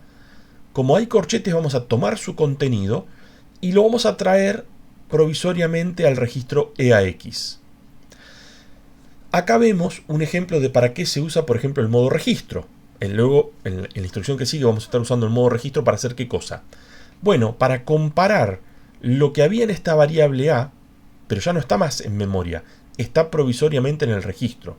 Lo vamos a ir usando muchas veces al registro, un poco teniendo presente o colaborando con la naturaleza von Neumann de la arquitectura, digamos con el cuello de botella, colaborando con el cuello de botella, fuimos a memoria solo una vez y luego nos quedamos con el dato, el valor de la variable A, dentro de alguno de los registros de la arquitectura, para no estar yendo constantemente a memoria para ir a ver el valor de la variable A, ir a ver el valor de la variable A y dale que va. Noten cómo lo trajimos una sola vez y nos quedó en la mano, a una forma muy rápida de accederla, ¿no? Dentro de un registro. Claro, una de cal, una de arena. No tenemos gran cantidad de registros en esta arquitectura. Entonces, nos puede pasar que en un momento tenemos que traer un dato de memoria y no tenemos dónde guardarlo. En ese caso, tendremos que, cuando uno quiere agarrar, tenés las dos manos ocupadas, querés agarrar otra cosa más, alguna de las cosas tenés en las manos, o nos ponemos a hacer malabares, cosa que en la arquitectura no se puede, o algo más sensato es, una de las cosas que tenemos en la mano, la apoyamos en la mesa, liberamos una mano y agarramos eso que queríamos agarrar. Traducido eso al lenguaje ensamblador, ¿qué sería? Si tengo todos los registros ocupados, lo que hago es, algunos de esos registros los guardo de nuevo en la memoria donde estaban originalmente, libero ese registro y dale que va. Trae lo que querías traer al registro para tenerlo al alcance de la mano y, como decíamos, colaborar en hacer que el cuello de botella de la arquitectura von Neumann no nos complique la vida. Entonces, estamos en que en el EAX nos quedó el valor de la variable A, y fíjense que lo que había que hacer era preguntarnos si A era estrictamente mayor que 15. ¿Cómo hacemos esta evaluación? Directamente con un compare. Comparamos EAX con 15, ¿no? En el mismo orden que estaban aquí. Y fíjense qué vamos a hacer. Sería, si es mayor, vamos a hacer el then, Si no es mayor, vamos a hacer el else. Entonces acá por ahí es un truquito. Fíjense cómo lo codificamos. Saltamos a una etiqueta llamada else, que obviamente que va a ser la etiqueta llamada else, codificar estas instrucciones de aquí. Vamos a saltear cuando la condición no se cumpla. Si uno suele leer al if pensando, si esto se cumple, salto acá. Pero si lo piensan, una vez que transformemos esta condición en una secuencia de instrucciones en lenguaje assembler, te va a quedar la condición primero, el brazo then, el brazo else. Así que a decir verdad, no hace falta saltar al brazo then. Si vos no haces nada, el brazo then es lo primero que viene después de la comparación. ¿Me siguen la idea? Entonces vos realmente tenés que saltar al brazo else. Entonces, a no perderse con esta. Aquí la comparativa es a mayor que 15. Y fíjense cómo escribo. Lo contrario, si acá es mayor que 15, acá pongo no mayor. ¿Por qué lo doy vuelta? Ah, porque voy a hacer el saltar al else. Es en el caso de que no se cumpla que es mayor. Si les resulta más fácil leerlo de la otra manera, pueden decir saltar si es menor o igual, que es lo que escribí aquí. ¿Cómo se escribiría saltar si es menor o igual? Es JLE. Como gusten, da lo mismo. JLE, si se acuerdan, hacer otra transparencia de atrás, JLE era lo mismo que JNG. Entonces tenemos que si esta condición no se cumple, saltamos al else. ¿Quién es el else? Aquí abajo es una etiqueta. Y fíjense lo que hace la etiqueta else. Incrementa EAX. Ah, es lo que decía hacer aquí. Pero como acá habla de la variable A y acá hablas de EAX, ¿sí? No se pierdan. Acá arriba habíamos puesto en EAX la variable A. Lo que hay que hacer en algún momento seguramente es esta variable que está en el EAX, este valor que está en el registro EAX, volver a guardarlo a la locación A de memoria. Pero bueno, acá el programa sigue puntitos suspensivos. Esto es una línea de nuestro código. Seguramente más adelante por ahí se siga trabajando con la variable A o no, no lo sé. Habrá que ver el resto del código. Nos concentramos solamente en cómo codificar esta estructura condicional en lenguaje assembler. ¿Qué nos quedaba ver? ¿Qué pasa si esta condición no se cumple? Es decir, si no se cumple lo contrario a esto de acá, estamos diciendo que se cumple esto de acá.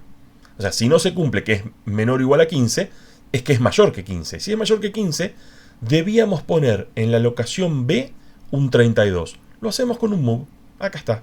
Noten cómo hacemos una asignación. En la dirección de memoria llamado B, le ponemos un 32. Por eso los corchetitos, ¿no? No estoy poniéndole un 32 a la etiqueta B larga. No. A la locación cuya etiqueta es B larga, ahí dentro ponemos un 32. Que, bueno, a final de cuentas, B larga y B larga va a ser lo que en nuestro lenguaje de alto nivel era la variable B larga. En lenguaje ensamblador va a ser una alocación de memoria con esa etiqueta.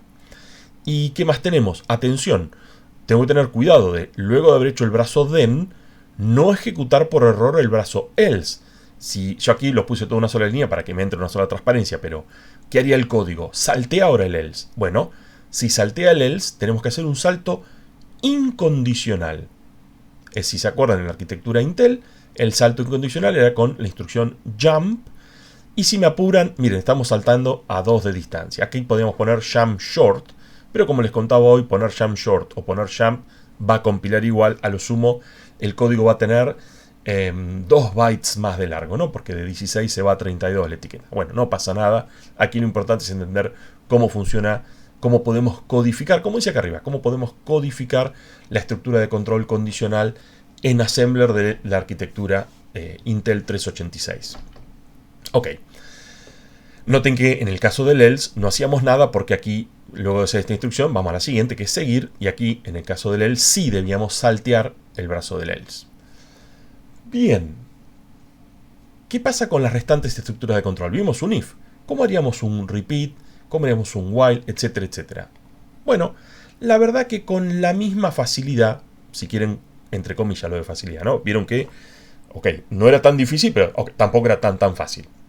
Con el mismo nivel de dificultad, vamos a poder codificar las restantes estructuras de control. Es verdad que tenemos una opción alternativa, pero esta opción tal vez les genere un poco de ruido. El que tenga ganas lo puede chusmear, no hay problema. O le pueden pedir a Leo que se los muestre. Si recuerdan, nuestro compilador de C traduce el código C, primero lo traduce a assembler. y después de assembler lo ensambla y lo transforma en instrucciones máquina. Normalmente ese archivo intermedio es eliminado, pero hay un parámetro opcional que se le puede pasar al compilador que es "-s mayúscula". Entonces vos le vas a estar pidiendo que ese archivo intermedio no sea descartado. Y vos compilás, por ejemplo, esa estructura condicional que armamos recién, la compilás y podés mirar el código assembler que genera el propio compilador GCC. Recuerden que el GCC es un compilador optimizante, entonces es factible que el código quede hasta difícil de entender, y le sumo una complejidad adicional, que es que no utiliza la sintaxis tipo macro assembler, sino que usa el ensamblador AS, que bueno, ese que se utiliza en Unix, que utiliza el destino, lo pone como segundo argumento. Si se acuerdan de ese pequeño detallecito, les va a servir. Pueden escribir un pequeño fragmento de código en C y después ver cómo queda transformado en Assembler, pero mi recomendación es que, si quieren, hagan esto hasta agarrarle la mano a armar las estructuras de control directamente uno en Assembler. Si uno llega a entender el Assembler como para poder armar la estructura de control, bueno, listo, no hace falta hacer uso del CodeBlocks o del GCC en este caso. ¿Qué nos queda pendiente para redondear esta primera parte? Animarnos a hacer lo mismo que hicimos con esa estructura condicional en la arquitectura Intel, hacerlo en la OC-UNS. Y es lo que vamos a hacer a continuación. Lo que pasa es que no me entró en una sola transparencia por las razones que ustedes imaginan. El hecho de que el código de una arquitectura CISC suele ser más compacto que el código, hablamos siempre de código assembler o instrucciones máquina, de una arquitectura RISC. Entonces, fíjense que es la misma estructura condicional, pero tenemos un setup un poco más generoso. Fíjense cómo voy a estar utilizando estos 4 registros auxiliares. ¿Y por qué? Bueno, porque tenemos 16, así que podemos hacerlo, no hay ningún problema. En R0 voy a estar cargando la dirección A, en R1 voy a estar cargando la dirección B, A y B en la OC-UNS van a ser también, como eran en Intel, una dirección de memoria que va a contener el valor de la variable A, y la otra va a ser una dirección de memoria que va a contener el valor de la variable B.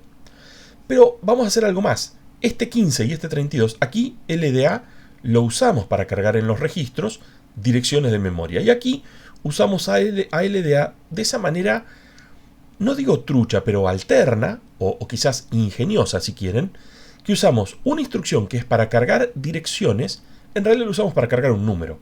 Y le metimos, aquí discúlpenme que bueno, asumí, esto en realidad aquí lo escribí pensando en base 10, y acá lo tendría que haber pasado a hexa, pero bueno, un poco bastante difícil de seguir el assembler.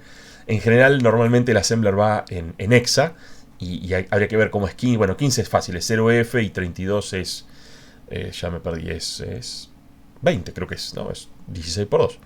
Pero bueno, para no confundirlos más de la cuenta, permítanme escribirlo directamente en decimal. A final de cuentas, el assembler de la OC-UNS somos nosotros, así que si quieren acá le podemos poner una letra D para que sea decimal o como gusten. O se acuerdan que les dije que estos dos números estaban en decimal y lo ensamblan pensando que está en decimal. Cuando hagamos estamos haciendo el uso del LDA para setear en el registro R2 el valor 15 y en el R3 el valor 32. Obviamente lo vamos a estar utilizando para la comparativa y también para esta asignación que tenemos aquí.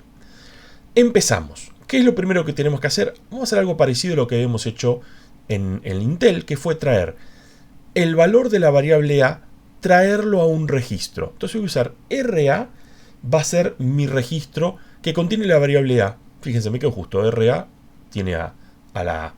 Entonces, en lo que es la sintaxis o las instrucciones que tenemos a disposición en los EUNS, tenemos que usar el load con registro más desplazamiento. Noten que uso el registro R0, que ¿quién era R0? La dirección de A en memoria.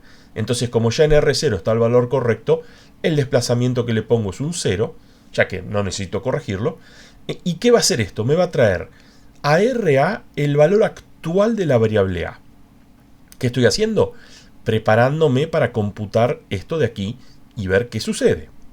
Lo tengo en la transparencia que sigue. Lo que sigue es, tenemos que hacer la comparativa. ¿Hay una instrucción compare? No, pero lo que tenemos sí es una instrucción de resta. Así que tranquilamente lo que hacemos es usando un registro auxiliar R4. Recuerden que habíamos usado R0, R1, R2, R3. Bueno, R4, que no lo he usado todavía. Voy a guardar el resultado de hacer ¿qué cosa? Le resto a RA lo que había en R2. Si se acuerdan, en R2 tenía el 15. Así que a lo que hay en A le resté 15, pero sin cambiar el valor de A. Sí, guardando el resultado ese en un registro auxiliar. Y a continuación, finalmente, comparamos, salto condicionalmente en base al resultado que tengo en RA. Y vamos a hacer algo parecido a lo que hemos hecho en Intel. Voy a saltar a la etiqueta then si no se cumple la condición. Y espero no confundirlos aquí, ya que JG no tiene la misma interpretación. Justo de casualidad nos quedó las mismas letras, pero son dos instrucciones diferentes. Recuerden que JG simplemente significa salta si R4 no es 0. Entonces, solo va a ser 0 cuando pase ¿qué cosa? Cuando A valga 15. En cualquier otra circunstancia, va a dar 0 o menor que 0, entonces no va a ser mayor que 0. JG salta cuando es mayor que 0. En ese caso, salteamos al den, que va a ser este brazo de aquí. Perdón, acá lo hicimos al revés. Perdón, los estoy mareando yo. Vamos a estar saltando, venía seteado como lo habíamos hecho en Intel, y acá está al revés. Fíjense que lo que hacemos es, aquí tengo el brazo else, y saltamos a un brazo then. Si vamos a esto tal vez se parece más a lo que les decía, como leemos nosotros. Si A es mayor que 15, voy a hacer esto. Caso contrario, hago esto. Fíjense que aquí acá sí se va a parecer un poco más al espíritu del if. Y voy de nuevo. Acá nos quedó más directo. Fíjense que estamos codificando directamente si A es mayor que 15. La única manera de que A sea mayor que 15 es si cuando a A le resto 15, tiene que ser estrictamente mayor que 15, ¿no? La única posibilidad de que A sea mayor que 15 es que cuando hacemos esta resta nos quede un número positivo. Y es lo que pregunta Jan Grider. Pregunta si es positivo. Bueno, perdón. Acá preguntar si es positivo R4 es lo mismo que preguntar si A es estrictamente mayor que 15. ¿Sí? Aquí el truquito que hicimos en Intel de saltar al else no lo estamos haciendo. De hecho, bueno, la verdad no me acuerdo por qué lo había pensado así. Tal vez porque queda más directo, más parecido a cómo uno piensa la estructura condicional. Y acá tenemos varias cosas que hacer. Atención. Bueno, en el else incrementamos RA, al igual que en Intel nos ha quedado el valor de la variable A en el registro RA. Esto quiere decir que más adelante seguimos trabajando con el registro RA y me tengo que acordar en algún momento, si no voy a trabajar más con el valor de la variable A, guardar el registro RA, guardarlo de nuevo en memoria, sin ningún problema. Miren esto. Acá hacemos una especie de truco.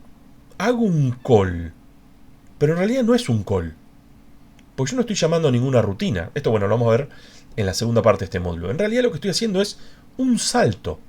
De hecho es un salto incondicional, pero en lugar de tener que cargar en un registro, digamos, R5, la dirección seguir y hacer jump R5, les muestro algo que pasa muy frecuentemente con la arquitectura RISC, es que lo atamos con alambre. Usamos lo que hay para hacer lo que necesitamos. A veces no queda el código más elegante que hay, pero funciona.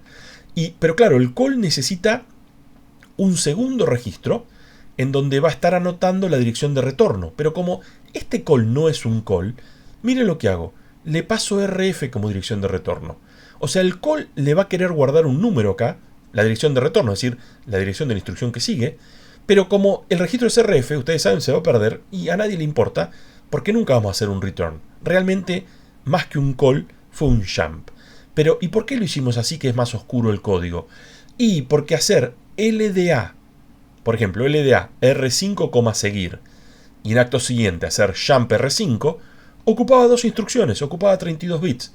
Y haciendo este call, este uso raro del call, ocupa 16 bits. Este tipo de cosas, de ahorrar bits, se hace constantemente en Assembler. Bueno, claro, a expensas, a costilla de nosotros los programadores, y sobre todo los programadores que están aprendiendo a programar o están haciendo las primeras armas en Assembler.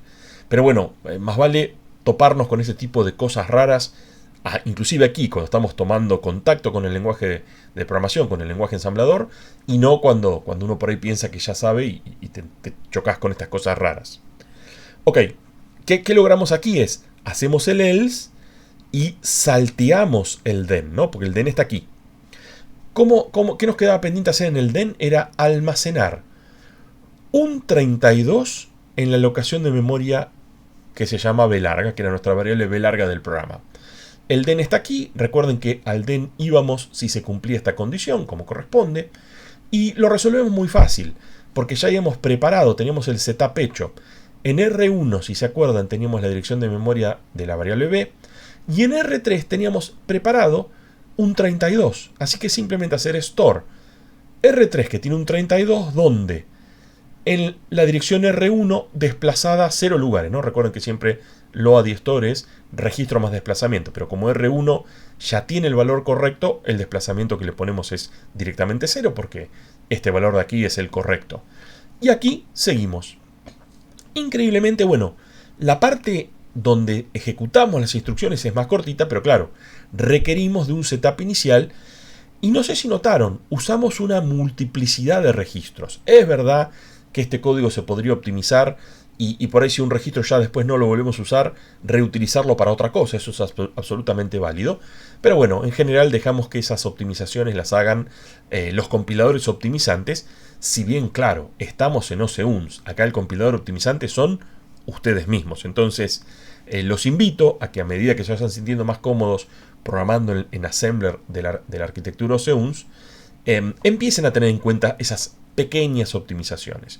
Igual también, quizás también les quede claro por qué esta arquitectura, a pesar de modesta, a pesar de ser de 8 bits de tamaño palabra procesador, a pesar de tener solamente 256 bytes de RAM, tiene 16 registros. Tiene más registros que la arquitectura 386, que es una arquitectura, bueno, ahora es vieja, ¿no? Pero que la podías ir y comprar. No existía Mercado Libre. Se podría haber comprado en Mercado Libre. Bueno, por ahí se pueden comprar hoy en día en Mercado Libre como piezas de museo. Tal vez estén en venta esas computadoras viejas. Pero digamos, ¿cómo puede ser que una arquitectura tan modesta tiene más registros que la CISC? Bueno, un poco es por esto. Porque esos registros adicionales los terminamos utilizándose. Realmente hacen falta. Y no es de extrañar que en arquitecturas RISC más modernas por ahí tengamos 64, 128 registros. Una gran cantidad de registros a disposición de los programadores. Bueno, ok. Con esto nos queda un ratito, pero esta primera parte era un poquito más corta. Vamos a dejar acá. Hemos visto aspectos, la verdad, muy involucrados. Y necesito que esos conceptos nuevos como que vayan decantando, vayan entrando en la mente estas ideas de hacer cosas de una manera completamente diferentes a las que las veníamos haciendo en los lenguajes de alto nivel. Y después en la segunda parte sí nos vamos a meter en cuestiones tal vez más específicas para finalmente lograr. Fíjense que estamos aquí y todavía no logramos hacer nuestro programa Hola Mundo. Nuestro programa Hola Mundo escrito en Assembler. Bueno, en la segunda parte de este módulo vamos a ver si llegamos a hacer nuestro Hola Mundo en Assembler. Pero por el momento, como ustedes saben, dejamos acá.